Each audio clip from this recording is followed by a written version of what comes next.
क्या आप जानते हैं, जब ईश्वर की कृपा जीवन में शुरू होती है तो वह शोर मचाकर नहीं आती, बल्कि बिल्कुल चुपचाप आपके भीतर उतरती है। हालात वही रहते हैं, लोग वही होते हैं, समस्याएं भी खत्म नहीं होती, लेकिन अचानक मन का बोझ हल्का लगने लगता है, सहन शक्ति बढ़ जाती है और बिना वजह दिल में शांति का अनुभव होने लगता है। बहुत से लोग इसे सामान्य मानकर नजरअंदाज कर देते हैं, जबकि सच्चाई यह है कि यही वह क्षण होता है जब ईश्वर भीतर से कार्य करना शुरू कर देते हैं। अगर आपके जीवन में भी ऐसे बदलाव महसूस हो रहे हैं, तो यह कोई संयोग नहीं, ये संकेत हैं कि ईश्वर की कृपा आपके जीवन में प्रवेश कर चुकी है। पहला संकेत तब शुरू होता है जब बिना किसी कारण के मन में शांति उतरने लगती है।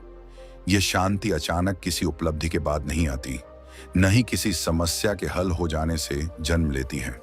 जीवन बाहर से वैसा ही चलता रहता है, वही जिम्मेदारियां, वही आर्थिक दबाव, वही रिश्तों की उलझनें, वही भविष्य की अनिश्चितता, लेकिन भीतर कहीं एक अजीब सी स्थिरता जन्म लेने लगती है। मन जो कभी हर छोटी बात पर बेचैन हो उठता था, अब उन्हीं परिस्थितियों में भी खुद को संभाले हुए महसूस करता है। ऐसा लगता है जैसे जीवन का शोर बाहर चल रहा है और भीतर कोई दीपक जल गया है जो हवा से नहीं बुझता। यही वह क्षण होता है जब ईश्वर की कृपा दिखाई नहीं देती, पर अनुभव होने लगती है। अक्सर मनुष्य शांति को परिस्थितियों से जोड़कर देखता है। उसे लगता है कि जब सब कुछ ठीक हो जाएगा तब मन शांत होगा, लेकिन यह संकेत बिल्कुल उलटा होता है। यहाँ परिस्थितियां नहीं बदलती, बल्कि उन्हें देखने वाला दृष्टिकोण बदल जाता है। जो बातें पहले रातों की नींद उड़ा देती थीं, अब वही बातें मन को पूरी तरह नहीं हिलाती। दुख आता है लेकिन वह तोड़ता नहीं, चिंता होती है लेकिन वह डुबोती नहीं। यह कोई अभ्यास से लाई गई शांति नहीं होती, न ही किसी समझौते से पैदा हुई उदासीनता। यह भीतर से उतरती हुई एक जीवित शांति होती है, जैसे किसी ने मन के भीतर हाथ रखकर कह दिया हो, डरो मत, मैं हूं। इस अवस्था में इंसान खुद भी समझ नहीं पाता कि उसके साथ क्या घट रहा है। वह सोचता है कि शायद वह थक गया है, या शायद उसने चीजों को गंभीरता से लेना छोड़ दिया है। लेकिन सच्चाई यह होती है कि यह थकान नहीं, बल्कि समर्पण की शुरुआत होती है। मन पहली बार यह स्वीकार करता है कि हर चीज उसके नियंत्रण में नहीं है, और इसी स्वीकार में एक गहरी राहत छिपी होती है। यह राहत बाहर से नहीं आती, यह भीतर से फूटती है।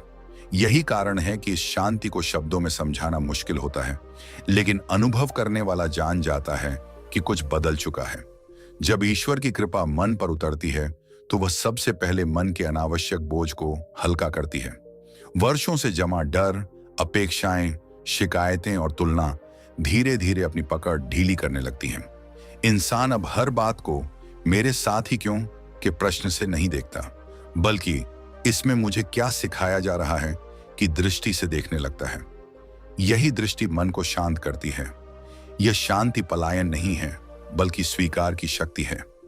इसमें जीवन से भागने की इच्छा नहीं होती, बल्कि जीवन को जैसे है वैसे अपनाने का साहस होता है। इस संकेत का सबसे गहरा पहलू यह है कि यह चुपचाप आता है। कोई घोषणा नहीं होती, कोई चमत्कार नहीं दिखता। बस एक दिन आप महसूस करते हैं कि आप पहले जैसे नहीं रहे। आप अभी भी रोते हैं, लेकिन टूटते नहीं। आप अभी भी चाहते हैं, लेकिन छटपटाते नहीं। आप अभी भी प्रयास करते हैं, लेकिन परिणाम को लेकर उतने बेचैन नहीं रहते। यह परिवर्तन किसी उपदेश से नहीं आता, यह भीतर उतरती हुई कृपा का स्वाभाविक परिणाम होता है। कई लोग इस शांति को आलस्य या उदासीनता समझ लेते हैं, लेकिन यह दोनों नहीं होती। इसके भीतर गहरी सजगता होती है। मन अधिक जागरूक हो जाता है। आप अपने विचारों को देखने लगते हैं, उनमें बहने के बजाय। यही जागरूकता आगे चलकर आत्मबोध का द्वार खोलती है। लेकिन इस पहले चरण में यह सिर्फ एक शांत उपस्थिति के रूप में आती है। एक ऐसी उपस्थिति जो कहती है कि अब तुम्हें अकेले सब कुछ नहीं उठाना है। यह शांति इस बात का संकेत भी होती है कि जीवन आपको तोड़ने नहीं, बल्कि तैयार करने की प्रक्रिया में है। जब तक मन पूरी तरह अशांत रहता है, तब तक वह सीख नहीं पाता। कृपा पहले मन को स्थिर करती है, ताकि वह आने वाले अनुभवों को सह सके, समझ सके और उनसे ऊपर उठ सके। इसलिए कई बार यह शांति सबसे कठिन दौर में आती है, बाहर अंधेरा होता है लेकिन भीतर दीप जल चुका होता है। जो व्यक्ति इस संकेत को पहचान लेता है वह ईश्वर की कृपा के साथ बहना शुरू कर देता है। वह जल्दबाजी में निष्कर्ष नहीं निकालता, न ही हर परिस्थिति से लड़ने की कोशिश करता है। वह भीतर की शांति को पकड़कर आगे बढ़ता है। यही शांति आगे चलकर उसे सही निर्णय, सही संगति और सही मार्ग की ओर ले जाती है। लेकिन अभी इस पहले संकेत में यह बस इतना बताती है कि ईश्वर ने आपको थाम लिया है। यही कारण है कि यह पहला संकेत सबसे मौन होता है और सबसे गहरा भी। अगर आपने इसे महसूस किया है तो समझिए कि जीवन में कुछ बड़ा घटने वाला है, लेकिन उससे पहले आपके भीतर की जमीन को तैयार किया जा रहा है। यह शांति कोई अंत नहीं है, यह यात्रा की शुरुआत है। और जहां यह शांति उतरती है वहीं से ईश्वर की कृपा वास्तव में काम करना शुरू करती है। जब यह बिना कारण की शांति मन में उतरती है तो उसका असर सिर्फ भावनाओं तक सीमित नहीं रहता, बल्कि सोचने के तरीके को भी धीरे धीरे बदल देता है। इंसान जो पहले हर बात को भविष्य के डर या अतीत के पछतावे से जोड़कर देखता था, अब वर्तमान में टिकने लगता है। वह पूरी तरह संत नहीं बन जाता, न ही उसके भीतर से सभी प्रश्न मिट जाते हैं, लेकिन प्रश्नों की आग उतनी तेज नहीं रहती। अब वे प्रश्न मन को जलाते नहीं, बल्कि उसे परिपक्व करते हैं। यही वह बिंदु होता है जहां मन पहली बार समझने लगता है कि जीवन का उद्देश्य सिर्फ नियंत्रण करना नहीं, बल्कि विश्वास करना भी है। इस अवस्था में व्यक्ति कई बार खुद से ही पूछता है कि क्या वह कमजोर हो रहा है, क्या उसने संघर्ष छोड़ दिया है। लेकिन सच्चाई इसके बिल्कुल उलट होती है। यह कमजोरी नहीं, बल्कि भीतर जन्म लेती हुई एक नई शक्ति होती है। पहले वह शक्ति बाहरी चीजों पर निर्भर थी, लोगों की स्वीकृति, परिस्थितियों का अनुकूल होना, भविष्य की सुरक्षा, लेकिन अब वह शक्ति भीतर से आने लगती है। यही कारण है कि वही व्यक्ति वही हालात में पहले की तुलना में अधिक स्थिर और संतुलित दिखाई देता है। यह स्थिरता किसी अभ्यास का परिणाम नहीं होती, बल्कि कृपा का स्वाभाविक फल होती है। जब ईश्वर की कृपा इस रूप में कार्य करती है तो वह व्यक्ति को जीवन से काटती नहीं, बल्कि जीवन से जोड़ती है। अब वह दुख को देखकर भागता नहीं, बल्कि उसे समझने की कोशिश करता है। वह दूसरों के व्यवहार को तुरंत व्यक्तिगत नहीं लेता, क्योंकि उसके भीतर एक गहरी समझ जागने लगती है कि हर व्यक्ति अपनी ही लड़ाई लड़ रहा है। यही समझ रिश्तों में भी एक नया ठहराव लाती है। अपेक्षाएं धीरे धीरे ढीली पड़ने लगती हैं और स्वीकार की भावना जन्म लेने लगती है। यह स्वीकार हार नहीं है, यह उस सत्य की पहचान है कि हर चीज हमारे मन के अनुसार नहीं चल सकती। इस शांति के साथ एक और सूक्ष्म परिवर्तन होता है। मन अब हर समय प्रतिक्रिया नहीं देता। पहले कोई बात होते ही भीतर उथल पुथल मच जाती थी, शब्द निकल आते थे, निर्णय जल्दबाजी में हो जाते थे। अब वही मन रुकना सीखने लगता है। प्रतिक्रिया और उत्तर के बीच एक छोटा सा अंतर पैदा हो जाता है और इसी अंतर में विवेक जन्म लेता है। यह विवेक ही आगे चलकर व्यक्ति को ऐसे निर्णयों की ओर ले जाता है जो उसके लिए दीर्घकाल में कल्याणकारी होते हैं। यही कारण है कि कृपा पहले शांति देती है, क्योंकि बिना शांति के विवेक जाग ही नहीं सकता। कई बार यह शांति दूसरों को अजीब लगती है। लोग कहते हैं, तुम्हें फर्क नहीं पड़ता क्या? लेकिन भीतर से व्यक्ति जानता है कि फर्क पड़ता है, बस वह टूटता नहीं। यही फर्क है। भीतर की शांति भावनाओं की मृत्यु नहीं है, बल्कि भावनाओं का संतुलन है। दुख आता है, लेकिन वह पहचान बनकर नहीं बैठता। सुख आता है, लेकिन वह अहंकार नहीं बनता। यही संतुलन आत्मिक यात्रा की नींव होता है। यह पहला संकेत इसीलिए भी महत्वपूर्ण है, क्योंकि यहीं से मन धीरे धीरे ईश्वर पर भरोसा करना सीखता है।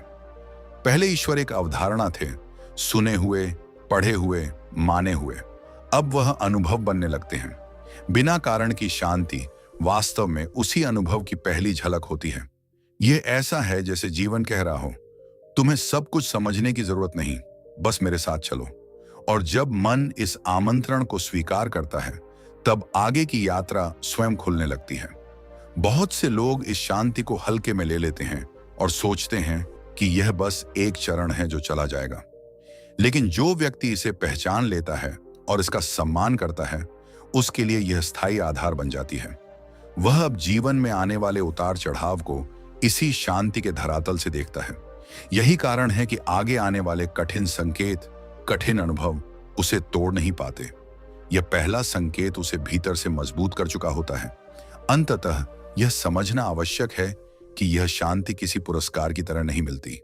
यह उस अवस्था में आती है जब मन थक कर नियंत्रण छोड़ देता है और जीवन को थोड़ा सा समर्पण कर देता है। ईश्वर की कृपा इसी समर्पण को पहचानती है। वह देखती है कि अब यह मन सुन सकता है, सह सकता है और सीख सकता है।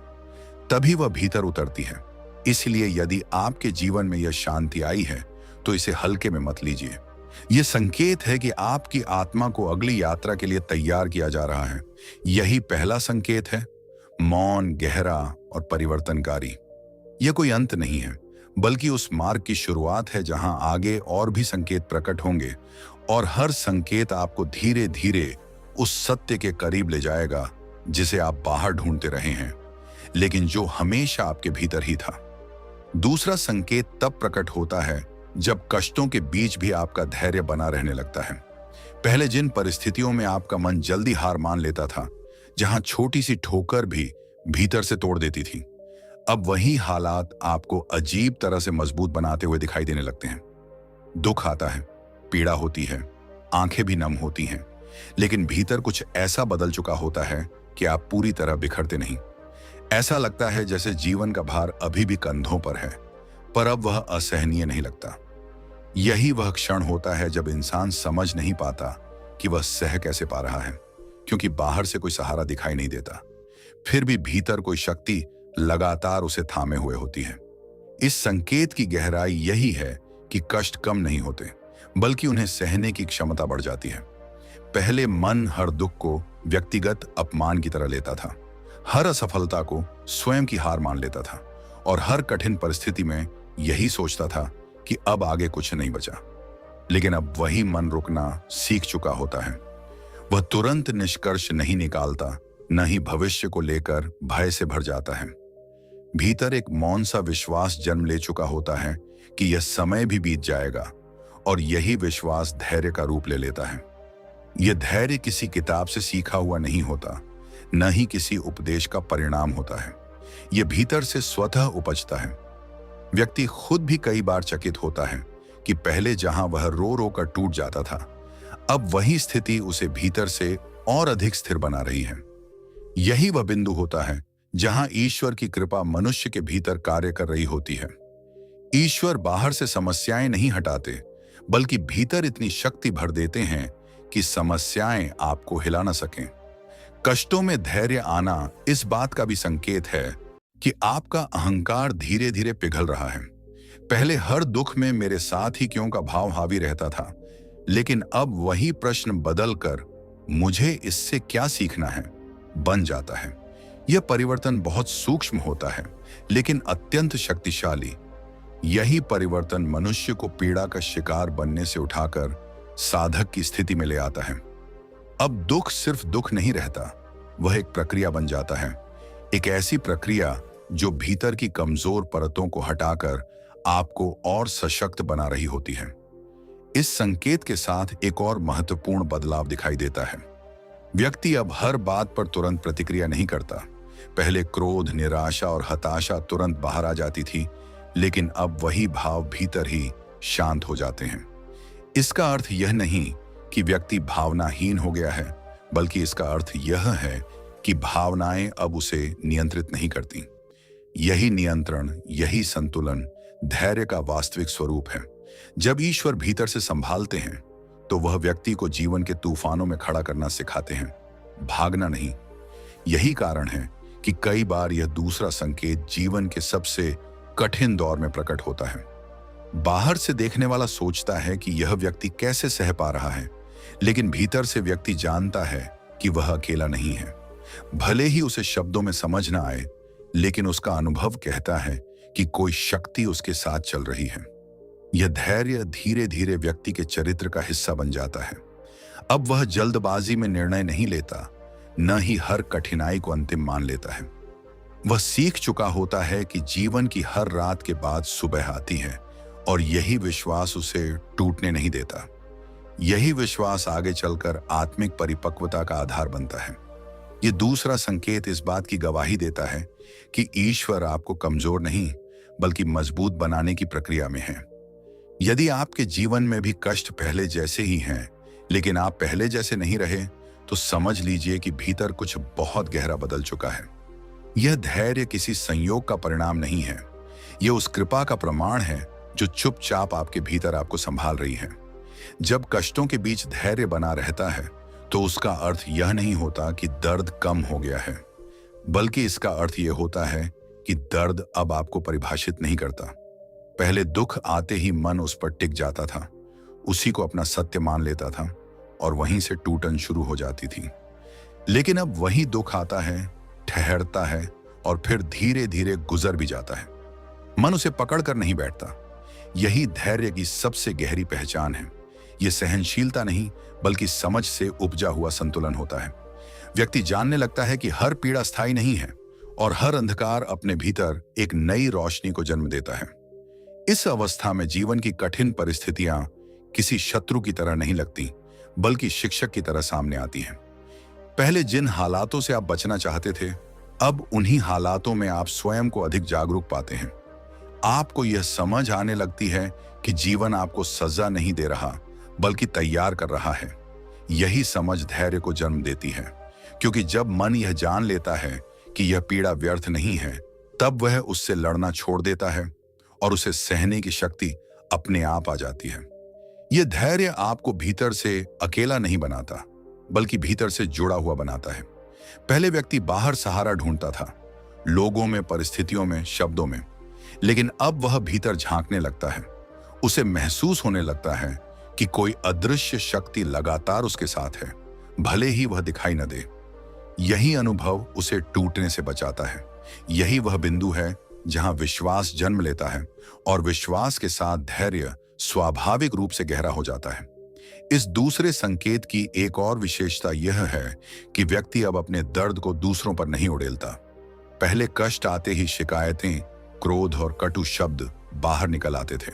अब वही व्यक्ति चुप हो जाता है, लेकिन यह चुप्पी कमजोरी नहीं होती, यह भीतर की परिपक्वता होती है। वह समझ चुका होता है कि हर किसी को समझाना आवश्यक नहीं और हर दर्द को शब्द देना भी जरूरी नहीं। कुछ पीड़ाएं ऐसी होती हैं जो भीतर ही भीतर आपको नया बना देती हैं। धीरे धीरे यह धैर्य व्यक्ति की सोच को गहरा कर देता है। अब वह जीवन को सिर्फ अपने नजरिए से नहीं देखता, बल्कि एक व्यापक दृष्टि से देखने लगता है। उसे यह बोध होने लगता है कि जिस पीड़ा से वह गुजर रहा है, वही पीड़ा किसी न किसी रूप में हर इंसान के जीवन में आती है। यही बोध करुणा को जन्म देता है। वह दूसरों के दुख को हल्के में नहीं लेता, क्योंकि उसने स्वयं धैर्य के माध्यम से उस रास्ते को जिया होता है। इस तरह कष्ट उसे कठोर नहीं बनाते, बल्कि अधिक मानवीय बना देते हैं। जब ईश्वर भीतर से संभालते हैं, तो वे व्यक्ति को जीवन के लिए मजबूत बनाते हैं, आराम के लिए नहीं।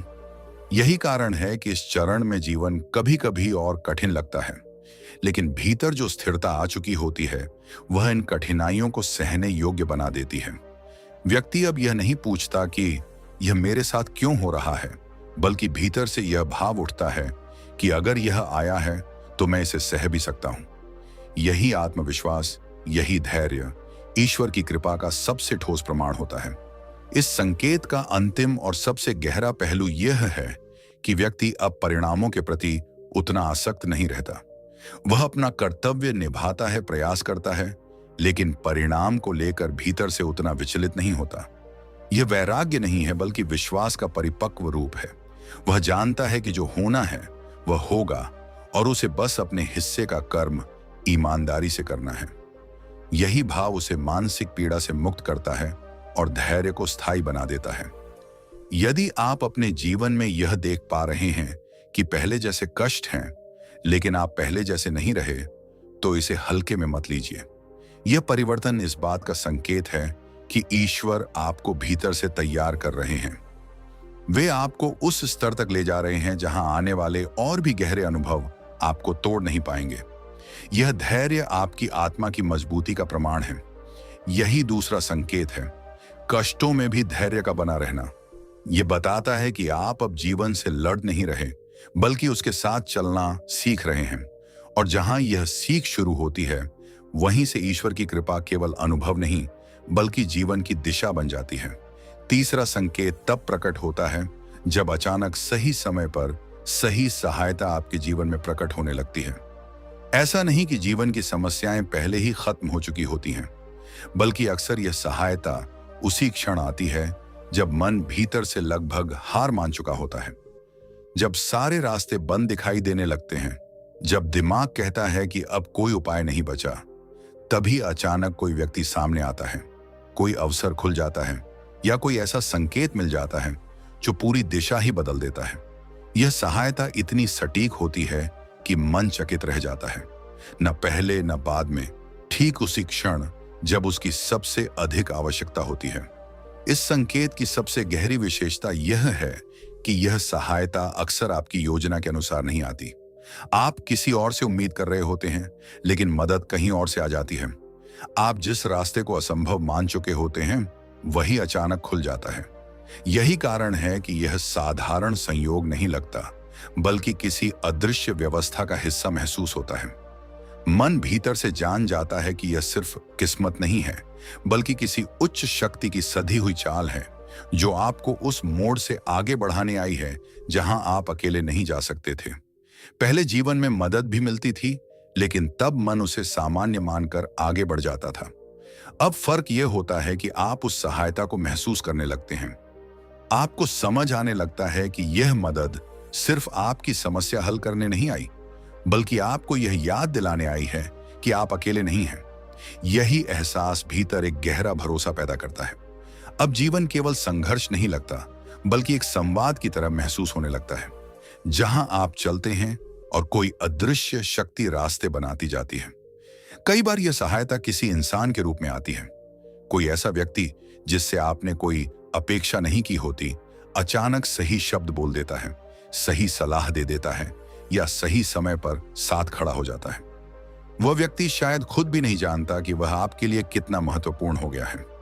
यही ईश्वर की कृपा का तरीका होता है। वे स्वयं नहीं आते, बल्कि किसी को माध्यम बना देते हैं।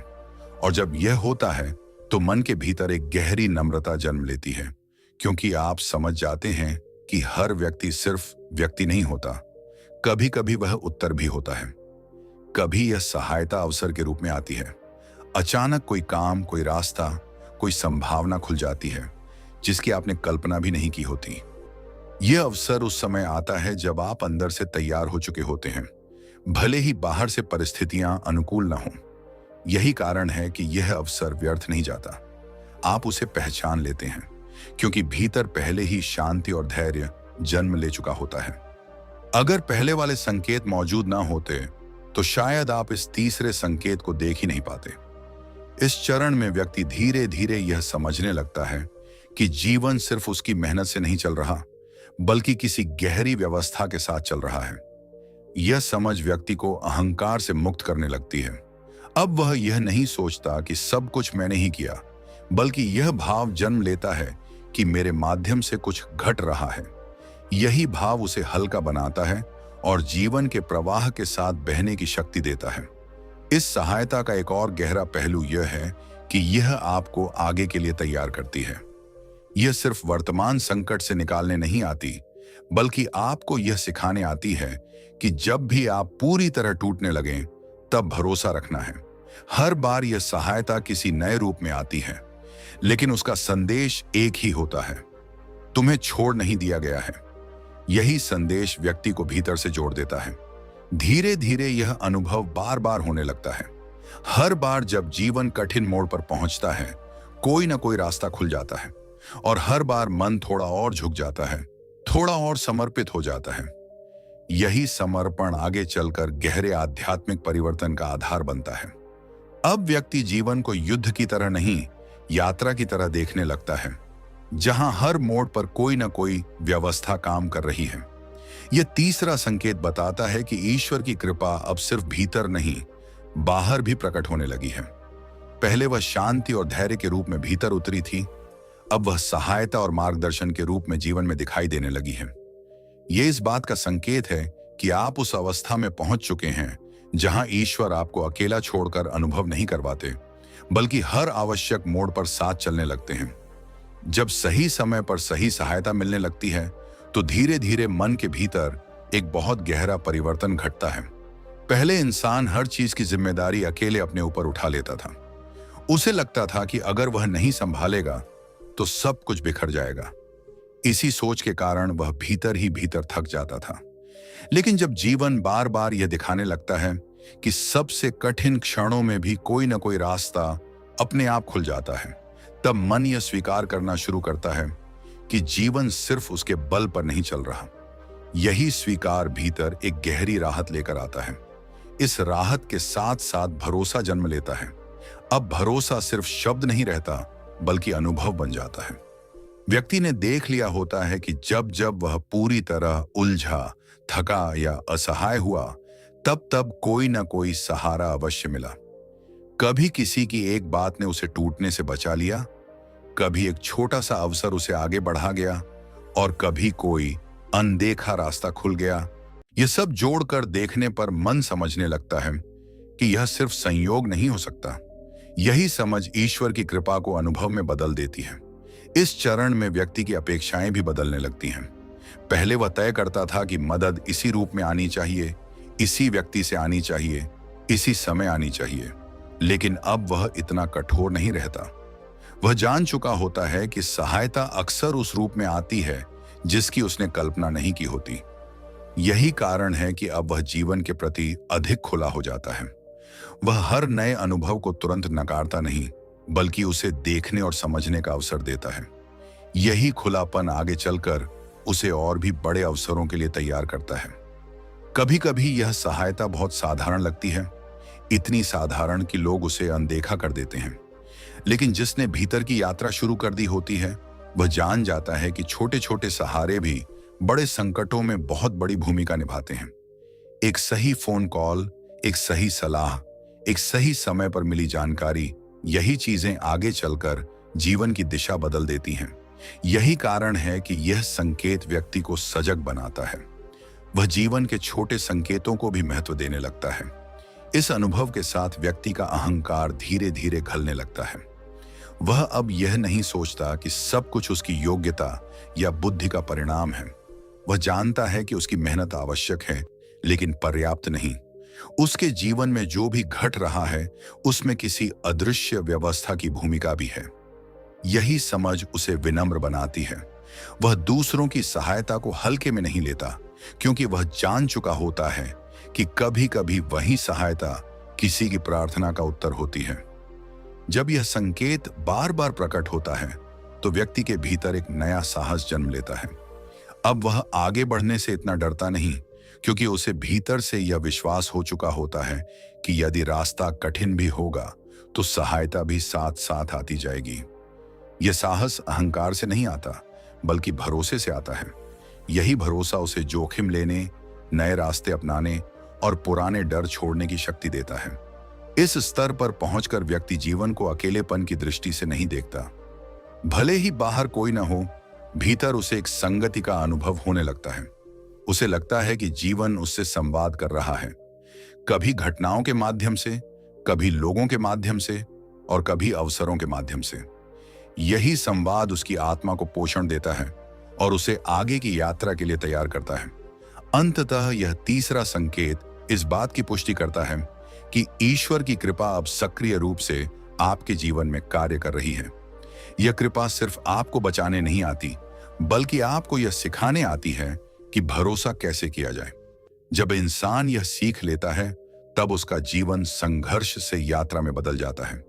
वह अब हर मोड़ पर डरता नहीं, बल्कि सजग होकर चलता है, ये जानते हुए कि जब आवश्यकता होगी तब सहायता अवश्य प्रकट होगी।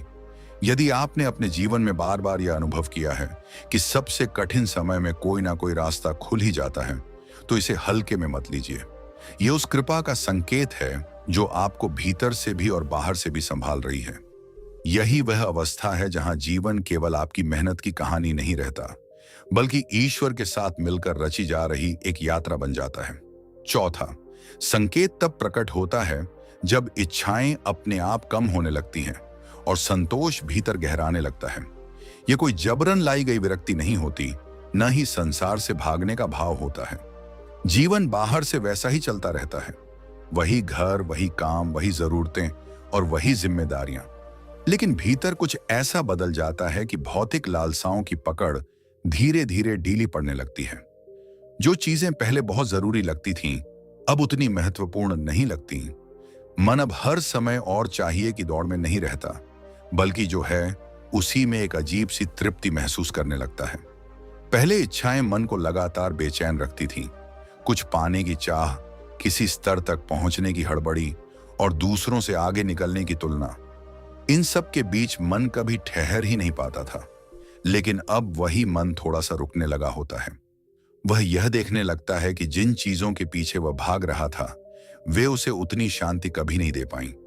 ये समझ अचानक नहीं आती, बल्कि जीवन के अनुभवों से धीरे धीरे उतरती है। यही समझ इच्छाओं को कमजोर करती है और संतोष को जन्म देती है। इस संकेत की सबसे गहरी बात यह है कि व्यक्ति अब अभाव से नहीं, पर्याप्तता से जीने लगता है। उसे यह बोध होने लगता है कि जो उसके पास है वही इस क्षण के लिए पर्याप्त है। इसका अर्थ यह नहीं कि वह प्रयास छोड़ देता है या विकास की इच्छा खत्म हो जाती है, बल्कि इसका अर्थ यह होता है कि अब उसका सुख भविष्य पर टिका नहीं रहता। पहले सुख का वादा हमेशा आगे कहीं रखा होता था, जब यह मिल जाएगा तब खुश होंगे। अब वही सुख वर्तमान में उतरने लगता है। जब ईश्वर की कृपा इस रूप में कार्य करती है, तो वह मनुष्य को यह दिखाती है कि वास्तविक समृद्धि वस्तुओं में नहीं, बल्कि मन की स्थिति में होती है। व्यक्ति अब छोटी छोटी बातों में भी संतोष महसूस करने लगता है। साधारण भोजन, शांत नींद, किसी अपने की उपस्थिति, ये सब पहले भी थे, लेकिन अब उनका महत्व समझ में आने लगता है। यही समझ जीवन को हल्का बनाती है। इस अवस्था में व्यक्ति के भीतर तुलना की आग भी धीमी पड़ने लगती है। पहले दूसरों का जीवन देखकर मन बेचैन हो जाता था। किसके पास क्या है, कौन कहां पहुंच गया है। अब वही मन दूसरों की सफलता देखकर जलता नहीं, बल्कि सहजता से स्वीकार कर लेता है। यह स्वीकार हार नहीं है, बल्कि आत्मविश्वास का संकेत है। व्यक्ति जानने लगता है कि उसकी यात्रा अलग है और उसे किसी और की मंजिल चुराने की आवश्यकता नहीं। इच्छाओं का कम होना अक्सर लोगों को डराता है। उन्हें लगता है कि शायद जीवन का रस खत्म हो रहा है, लेकिन वास्तव में होता इसका उल्टा है। जब अनावश्यक इच्छाएं कम होती हैं, तब जीवन का असली रस महसूस होने लगता है। मन अब हर समय भाग नहीं रहा होता, इसलिए वह अनुभव करने लगता है। यही अनुभव व्यक्ति को भीतर से समृद्ध बनाता है। यह संतोष किसी उपदेश का परिणाम नहीं होता। यह जीवन द्वारा दिया गया एक गुप्त उपहार होता है, जो उन्हीं को मिलता है जिन्होंने संघर्ष, पीड़ा और खोज का रास्ता तय किया होता है। यही कारण है कि यह संकेत अक्सर उन लोगों में दिखाई देता है जिन्होंने जीवन को गहराई से जिया होता है। उनके लिए संतोष कोई मजबूरी नहीं, बल्कि एक स्वाभाविक अवस्था बन जाती है। धीरे धीरे इस संतोष के साथ एक और बदलाव आता है। व्यक्ति अब दिखावे से दूर होने लगता है। उसे दूसरों को प्रभावित करने की उतनी आवश्यकता नहीं रहती। वह जैसा है वैसा ही रहने में सहज महसूस करता है। यही सहजता आत्मिक विकास की पहचान होती है। जब मन दिखावे से मुक्त होता है, तभी वह सत्य के करीब जा पाता है। यह चौथा संकेत इस बात की ओर इशारा करता है कि ईश्वर की कृपा अब आपके मूल स्वभाव को शुद्ध कर रही है। इच्छाओं का कम होना और संतोष का बढ़ना इस बात का प्रमाण है कि आपका मन बाहरी चीजों पर निर्भर रहना छोड़ रहा है और भीतर के स्रोत से जुड़ना शुरू कर चुका है। यही जुड़ाव आगे चलकर और भी गहरे आत्मिक अनुभवों का द्वार खोलता है। जब इच्छाएं कम होने लगती हैं और संतोष भीतर गहराने लगता है, तब व्यक्ति के जीवन में एक बहुत सूक्ष्म लेकिन स्थायी परिवर्तन घटता है। पहले मन हर समय भविष्य में जीता था। अगला लक्ष्य, अगली उपलब्धि, अगली चीज, और वर्तमान हमेशा अधूरा लगता था। लेकिन अब वर्तमान अपने आप में पूर्ण लगने लगता है। व्यक्ति यह महसूस करने लगता है कि जीवन किसी मंजिल पर पहुंचने के बाद शुरू नहीं होगा, बल्कि जीवन तो अभी इसी क्षण में घट रहा है। यही बोध संतोष का वास्तविक स्रोत होता है। इस अवस्था में व्यक्ति की ऊर्जा बिखरनी बंद हो जाती है। पहले इच्छाएं मन को अलग अलग दिशाओं में खींचती थीं, जिससे भीतर लगातार थकान बनी रहती थी। अब वही ऊर्जा केंद्रित होने लगती है। व्यक्ति कम चीजें चाहता है, लेकिन जो चाहता है उसे पूरी सजगता और ईमानदारी से चाहता है।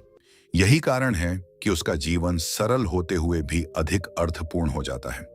सरलता यहाँ कमी नहीं, बल्कि स्पष्टता का प्रतीक बन जाती है। धीरे धीरे यह संतोष व्यक्ति को भय से भी मुक्त करने लगता है। पहले मन डरता था, अगर यह नहीं मिला तो क्या होगा, अगर वह छूट गया तो क्या होगा। अब वही डर ढीला पड़ने लगता है, क्योंकि व्यक्ति ने देख लिया होता है कि बहुत कुछ न मिलने के बावजूद भी जीवन चल रहा है, और कभी कभी तो पहले से बेहतर ही चल रहा है। यही अनुभव उसे भीतर से निडर बनाता है। वह अब जीवन को पकड़कर रखने की कोशिश नहीं करता, बल्कि उसे बहने देता है। इस संकेत के साथ व्यक्ति का संबंध वस्तुओं से बदलने लगता है। पहले वस्तुएं पहचान बन जाती थीं, क्या है, कितना है, कैसा है। अब वही वस्तुएं सिर्फ साधन रह जाती हैं, वे जीवन का उद्देश्य नहीं रहती। यही बदलाव व्यक्ति को भीतर से मुक्त करता है। वह अब खोने से उतना नहीं डरता, क्योंकि उसने समझ लिया होता है कि जो वास्तविक है वह छिन नहीं सकता। यह समझ बहुत गहरी शांति लेकर आती है। यह संतोष व्यक्ति को निष्क्रिय नहीं बनाता, बल्कि उसे अधिक सजग बनाता है। अब वह कर्म करता है, लेकिन बेचैनी के साथ नहीं। वह प्रयास करता है, लेकिन लालच के साथ नहीं। यही संतुलन कर्म को शुद्ध करता है। जब कर्म शुद्ध होता है, तब उसका फल भी व्यक्ति को बांधता नहीं। यही कारण है कि इस चरण में जीवन अधिक सहज और प्रवाहपूर्ण लगने लगता है। कई बार लोग इस अवस्था को गलत समझ लेते हैं। उन्हें लगता है कि व्यक्ति महत्वाकांक्षा खो रहा है, लेकिन सच्चाई यह होती है कि महत्वाकांक्षा नहीं, बल्कि अंधी लालसा समाप्त हो रही होती है। अब व्यक्ति वही चाहता है जो उसकी आत्मा के अनुरूप होता है। यही कारण है कि उसकी इच्छाएं कम होती हैं, लेकिन अधिक सार्थक होती हैं। वह भीड़ का हिस्सा नहीं बनना चाहता, बल्कि अपनी सच्ची दिशा को पहचानना चाहता है। इस संतोष के साथ कृतज्ञता भी गहराने लगती है। व्यक्ति छोटी छोटी बातों के लिए भी धन्यवाद महसूस करने लगता है। उसे यह एहसास होने लगता है कि जीवन ने उसे जितना दिया है, वह उससे कहीं अधिक है जितना उसने कभी मांगा था। यही कृतज्ञता उसे भीतर से समृद्ध बनाती है। वह अब शिकायतों से दूर होता चला जाता है, क्योंकि उसका ध्यान अभाव पर नहीं, बल्कि उपलब्धता पर टिक जाता है। जब ईश्वर की कृपा इस रूप में प्रकट होती है, तो वह व्यक्ति को संसार से काटती नहीं, बल्कि संसार के भीतर रहते हुए स्वतंत्र बनाती है। व्यक्ति अब वस्तुओं का उपयोग करता है, लेकिन उनसे बंधा नहीं रहता। यही स्वतंत्रता आत्मिक परिपक्वता की पहचान होती है। इस अवस्था में पहुंचकर व्यक्ति को यह समझ आने लगता है कि वास्तविक सुख जोड़ने से नहीं, बल्कि छोड़ने से मिलता है। यदि आपके जीवन में भी यह अनुभव होने लगा है कि पहले जो चीजें बहुत आकर्षित करती थीं, अब उनका प्रभाव कम हो गया है, और जो साधारण है वही अधिक मूल्यवान लगने लगा है, तो समझ लीजिए कि यह एक बहुत बड़ा परिवर्तन है। यह संकेत है कि आपकी चेतना अब बाहरी दुनिया से हटकर भीतर के स्रोत से जुड़ रही है। यही जुड़ाव आगे चलकर आपको और भी गहरे आत्मिक सत्य की ओर ले जाएगा। यही चौथा संकेत है, इच्छाओं का कम होना और संतोष का बढ़ना। यह बताता है कि ईश्वर की कृपा अब आपके जीवन की दिशा ही नहीं, आपकी चाहतों की जड़ को भी बदल रही है। और जब चाहतें शुद्ध हो जाती हैं, तब जीवन अपने आप सरल, शांत और अर्थपूर्ण बन जाता है। पांचवा संकेत तब प्रकट होता है जब जीवन में बार बार एक जैसे संकेत और संयोग दिखाई देने लगते हैं। कभी कोई संख्या बार बार सामने आने लगती है, कभी एक ही वाक्य अलग अलग लोगों के मुख से सुनाई देता है, कभी कोई विचार मन में आता है और वही विचार किसी किताब, वीडियो या बातचीत में दोहराया हुआ मिल जाता है। शुरुआत में मन इसे संयोग मानकर टाल देता है, लेकिन जब यह बार बार घटने लगता है, तो भीतर कहीं एक हल्की सी दस्तक महसूस होती है, जैसे जीवन कुछ कहना चाह रहा हो। यही वह क्षण होता है जब ब्रह्मांड मौन भाषा में मार्गदर्शन देना शुरू करता है। इस संकेत की सबसे गहरी बात यह है कि यह तभी दिखाई देता है जब व्यक्ति भीतर से थोड़ा शांत और सजग हो चुका होता है। जो मन हर समय शोर में डूबा रहता है, वह इन संकेतों को देख ही नहीं पाता। लेकिन जब भीतर शांति, धैर्य और संतोष का बीज जम चुका होता है, तब चेतना सूक्ष्म होने लगती है। व्यक्ति घटनाओं को सिर्फ घटित होते हुए नहीं देखता, बल्कि उनके बीच छिपे अर्थ को भी महसूस करने लगता है।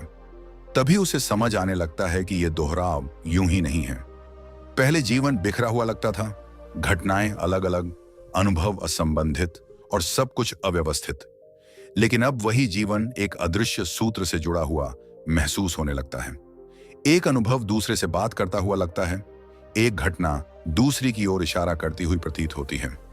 यही जुड़ाव संयोगों को संकेत में बदल देता है।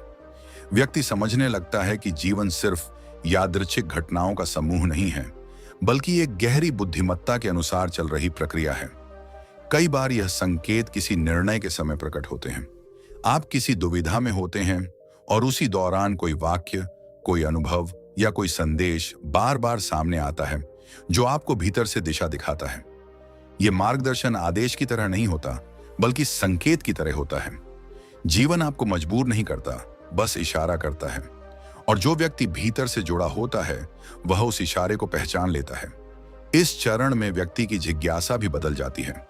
पहले वह बाहर जवाब ढूंढता था, अब भीतर सुनना सीखने लगता है। वह हर संकेत को अंधविश्वास की तरह नहीं पकड़ता, लेकिन उसे नजरअंदाज भी नहीं करता। वह देखता है, ठहरता है और महसूस करता है। यही संतुलन उसे भ्रम से बचाता है और मार्गदर्शन से जोड़ता है। यह अवस्था बहुत नाजुक होती है, क्योंकि यहां अतिकल्पना और गहरी अंतर्दृष्टि के बीच का अंतर समझना आवश्यक होता है। जब यह संकेत गहराने लगता है तो व्यक्ति को यह अनुभव होने लगता है कि जीवन उससे संवाद कर रहा है, कभी प्रकृति के माध्यम से, कभी लोगों के माध्यम से और कभी परिस्थितियों के माध्यम से।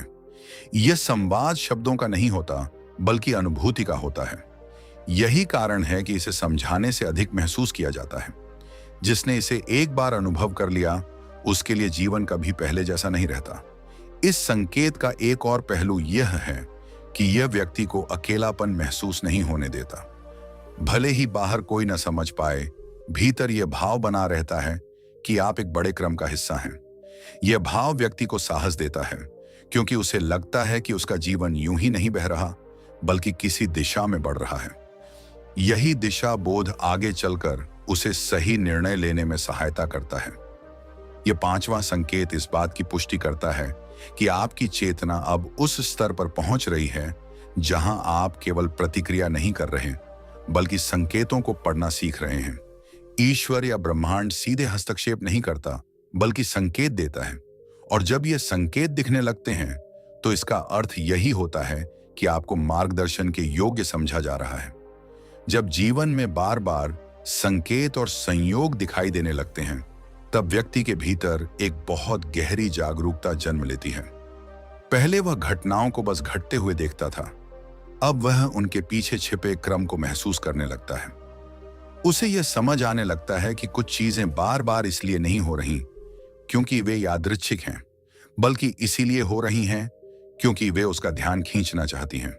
यही समझ उसे अधिक सजग बना देती है। वह अब जीवन को हल्के में नहीं लेता, बल्कि हर अनुभव को सुनने की कोशिश करता है।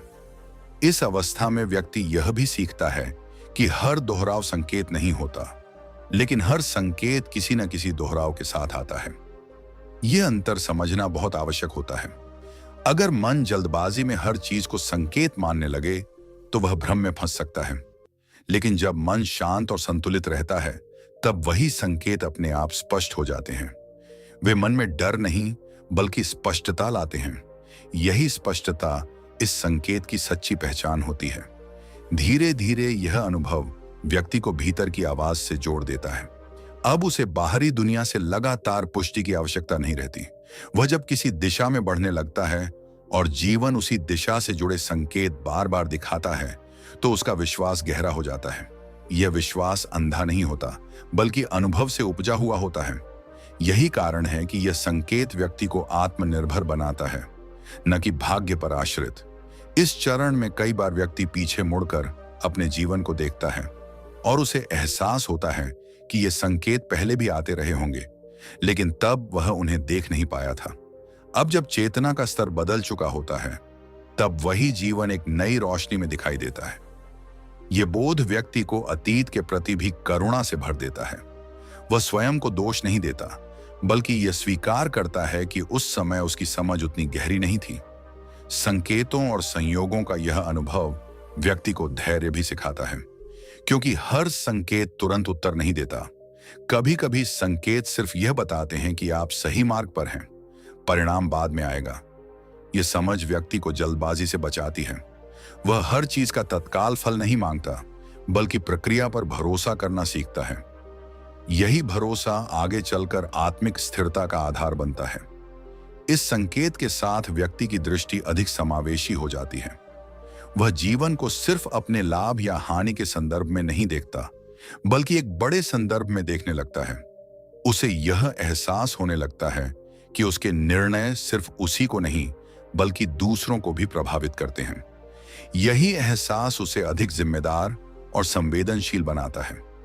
वह अब संकेतों का उपयोग अपने अहंकार को बढ़ाने के लिए नहीं, बल्कि अपने कर्म को शुद्ध करने के लिए करता है। जब यह संकेत गहराता है, तो व्यक्ति को यह भी समझ आने लगता है कि कभी कभी संकेत रुक जाते हैं। यह रुकना भी एक संकेत होता है। इसका अर्थ यह होता है कि अब उसे अपने भीतर के ज्ञान पर भरोसा करना है। यही संतुलन, संकेतों को देखना लेकिन उन पर निर्भर न होना, आध्यात्मिक परिपक्वता की पहचान है। यही संतुलन व्यक्ति को भ्रम और अंधविश्वास दोनों से बचाता है। यह पांचवां संकेत अंततः व्यक्ति को जीवन के प्रति एक नई विनम्रता सिखाता है। वह जान जाता है कि वह सब कुछ नियंत्रित नहीं कर सकता, लेकिन वह सब कुछ समझने की कोशिश भी नहीं करता। वह बस सजग होकर चलता है, ये जानते हुए कि जब भी आवश्यकता होगी, मार्गदर्शन किसी न किसी रूप में अवश्य प्रकट होगा। यही भाव उसे भीतर से शांत और बाहर से संतुलित बनाए रखता है। यदि आपके जीवन में भी यह अनुभव बार बार होने लगा है कि एक ही संदेश अलग अलग रूपों में सामने आ रहा है और वह आपको डराने के बजाय स्पष्टता दे रहा है, तो समझ लीजिए कि यह एक गहरा संकेत है। यह इस बात का प्रमाण है कि आपकी चेतना अब उस स्तर पर पहुंच चुकी है जहां आप जीवन के मौन संवाद को सुन सकते हैं। यही वह अवस्था है जहां ईश्वर या ब्रह्मांड शब्दों के बिना भी आपका मार्गदर्शन करता है। यही पांचवां संकेत है, संकेतों और संयोगों का बार बार दिखना। यह बताता है कि आप अब केवल जी नहीं रहे, बल्कि जीवन के साथ संवाद में हैं, और जहां संवाद शुरू होता है, वहीं से यात्रा केवल संघर्ष नहीं, बल्कि समझ और विश्वास की ओर मुड़ जाती है। छठा संकेत तब प्रकट होता है जब भीतर से सही और गलत की आवाज अचानक बहुत स्पष्ट होने लगती है। पहले जहां मन असमंजस में उलझा रहता था, निर्णय लेते समय 100 बार सोचता था, दूसरों की राय पर निर्भर रहता था, अब वहीं भीतर से एक शांत लेकिन दृढ़ स्वर उठने लगता है। यह स्वर ऊंचा नहीं होता, न ही भावनाओं से भरा होता है, लेकिन उसमें एक अजीब सी निश्चितता होती है। वह न डराता है, न भ्रमित करता है, बस साफ साफ बता देता है कि क्या करना है और क्या नहीं। यही अंतरात्मा की जागृत अवस्था होती है। इस संकेत की सबसे विशेष बात यह होती है कि यह आवाज तर्क से नहीं, अनुभूति से आती है। पहले मन लाभ हानि, सही गलत, समाज क्या कहेगा, इन सब के बीच उलझा रहता था, लेकिन अब निर्णय का आधार बदल जाता है। अब प्रश्न यह नहीं रहता कि इससे मुझे क्या मिलेगा, बल्कि यह हो जाता है कि क्या यह मेरे भीतर सही लगता है। यही भीतर का सही लगना इस संकेत की पहचान है। यह आवाज आपको शांति देती है, भले ही रास्ता कठिन क्यों ना हो। इस अवस्था में व्यक्ति को यह भी अनुभव होने लगता है कि कुछ निर्णय अपने आप आसान हो गए हैं।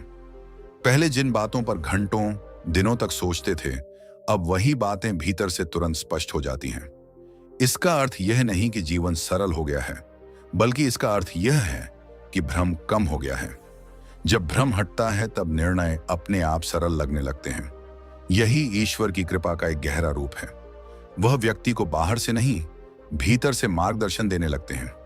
इस संकेत के साथ व्यक्ति का अपने आप से रिश्ता बदल जाता है।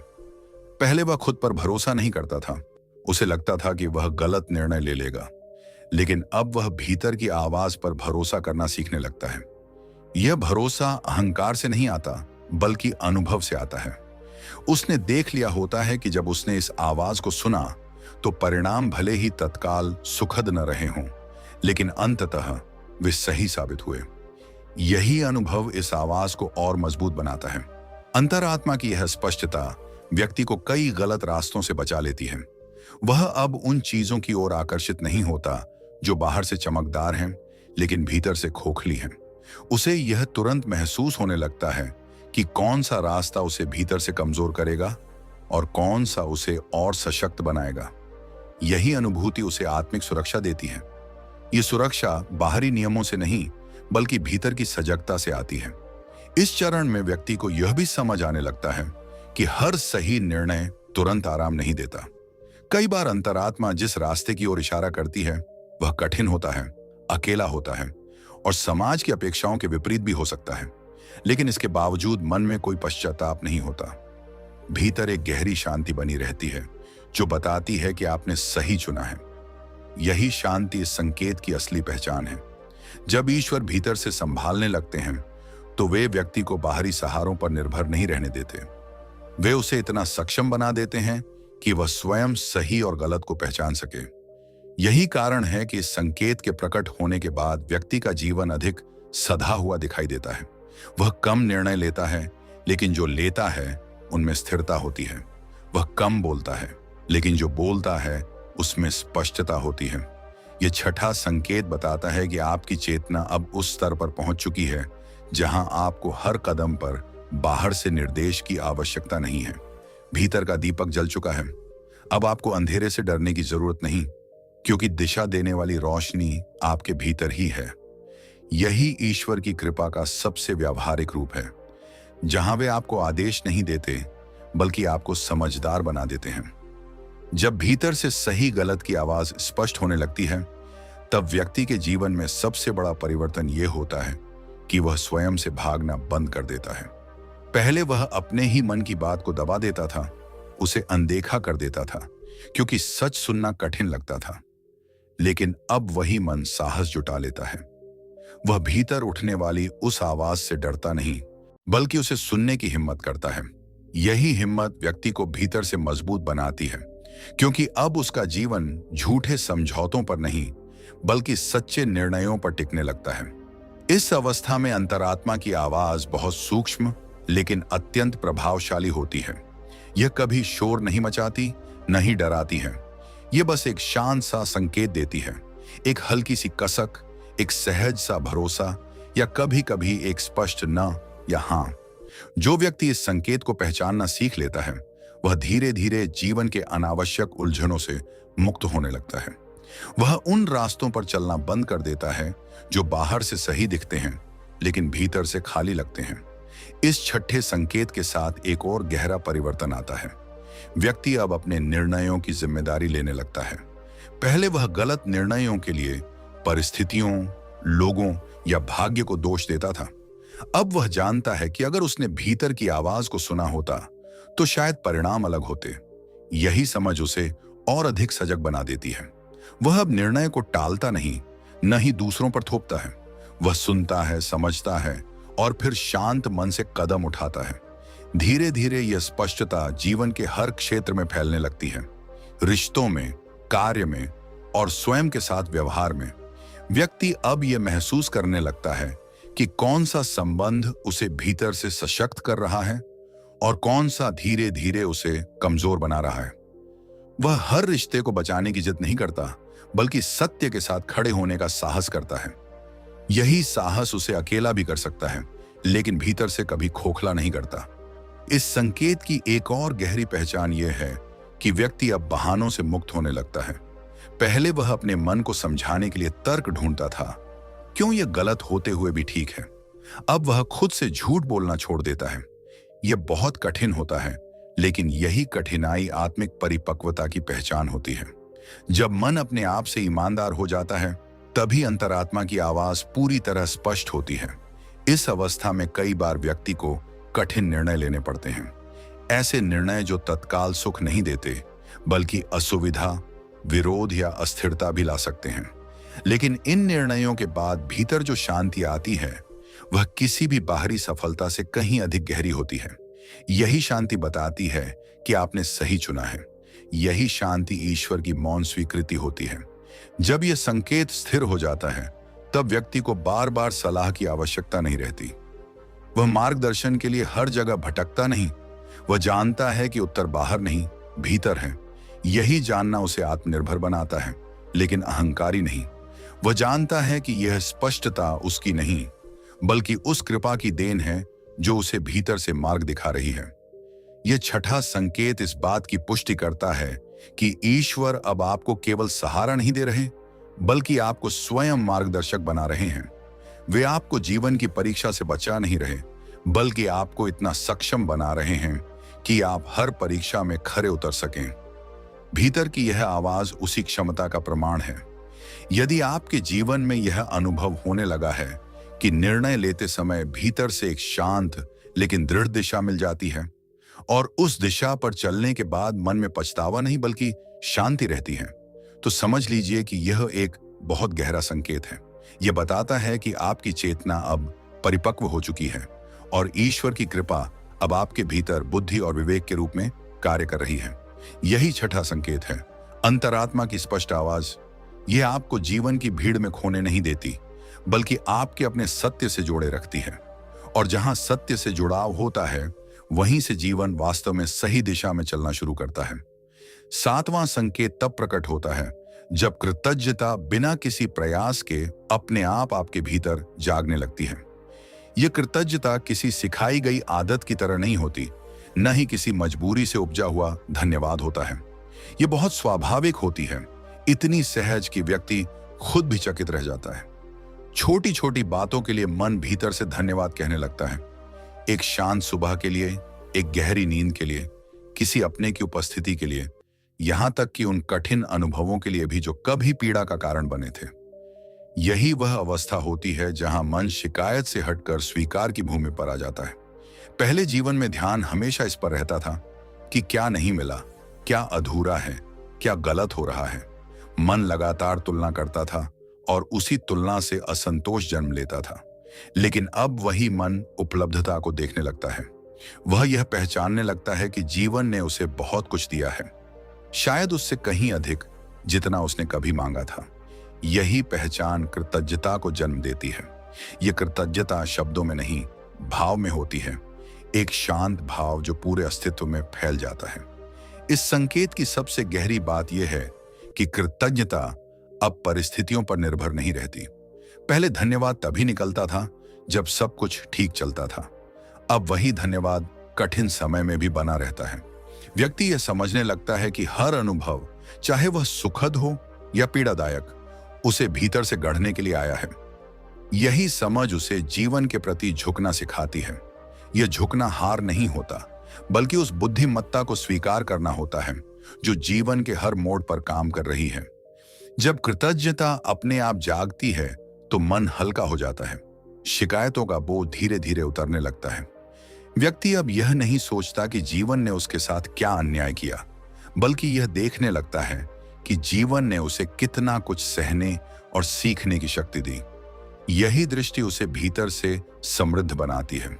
बाहरी दुनिया भले ही जैसी हो, भीतर एक संतुलन बना रहता है। इस अवस्था में व्यक्ति का संबंध ईश्वर या जीवन से बदल जाता है।